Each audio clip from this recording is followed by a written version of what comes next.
because he felt guilty. He was running from God, and he was pretty sure that God had sent the storm because of him. So he yelled out, "It's my fault! Throw me into the sea, and the storm will stop!" Well, okay.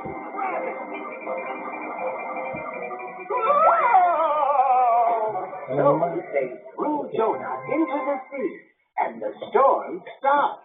Hey, it worked! Yahoo! Even though Jonah was wrong for running from God, God wasn't trying to hurt Jonah. He wasn't? He wasn't? Nope. God was trying to give him a second chance. Jonah was running away from God, and God knew it would take something big to turn Jonah around. So what did God do? He sent something as big as a whale.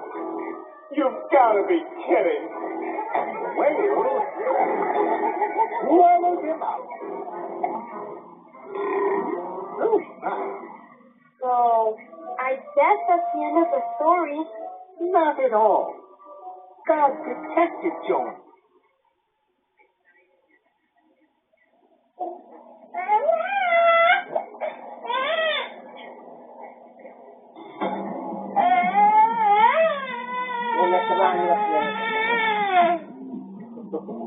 Nelis ako si Barita.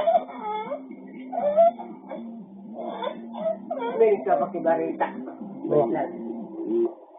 Ang bawat biyahe ko para makapagtapos sa mga. Katulong mo ang Central Bank. Kung Ano niya? ikaw para alaman siya, mata, at buong katawan. Central Bank, alagang di magkukulang.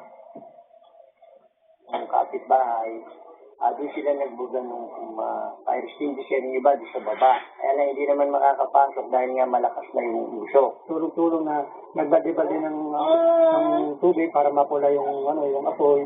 So hindi na po talaga kinaya. Ayon sa Manila Fire District, walang bintana ang bahay na gawa sa kahoy, yero at semento. Ang lugar po nila is nasa looban po. Napakalig po ng daan na ali lang po. Almost isang tao nga lang po pwede tumapapasok ng bahay nila. At Charles, siguro po yun na rin po ang isang dahilan para po nahirapan din po na rescue po. Tumangging magbigay ng pahayag ang nanay ng tatlong nasawi. Iniimbestigahan pa ang sanhi ng sunog pero ayon sa barangay, walang kuryente ang tirahan ng mga biktima na mangyari ang insidente. Cassandra Bonga, ABS-CBN. Patay ang dalawang trabahador ng matrap sa nasunog na warehouse sa barangay Ilang, Davao City, Martes ng hapon. Kita sa drone video ang makapal na usok at malaking apoy sa gitnang bahagi ng bodega.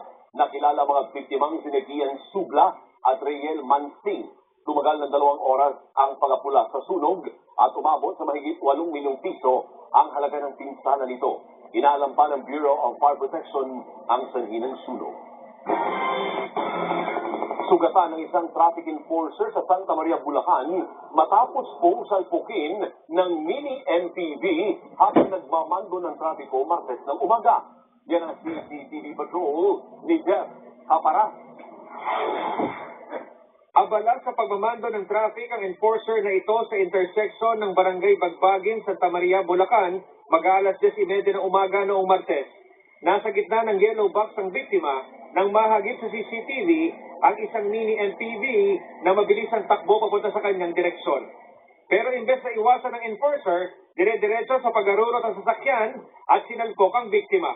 Basag ang windshield ng sasakyan matapos tumilapon ang biktima sa bubong nito. Sugatan ng enforcer na agad sinugod sa ospital.